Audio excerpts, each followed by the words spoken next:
నేను ఊరు వెళ్తున్నాను, మీరేం అనుకోకపోతే కావ్యతో పాటు ఇక్కడే ఉంటారా? అది పర్లేదులేండి, మీకు ఇబ్బంది అయితే కావ్య హాస్టల్లో ఉంటుంది.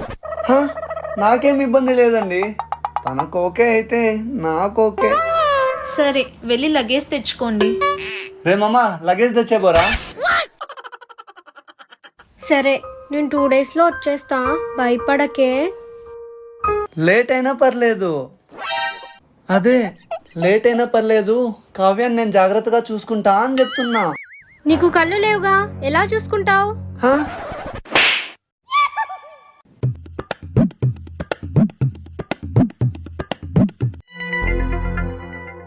ప్రెషు, మీకు కళ్ళు కనబడవుగా, అంత బాగా టీవీ ఎలా చూస్తున్నారు?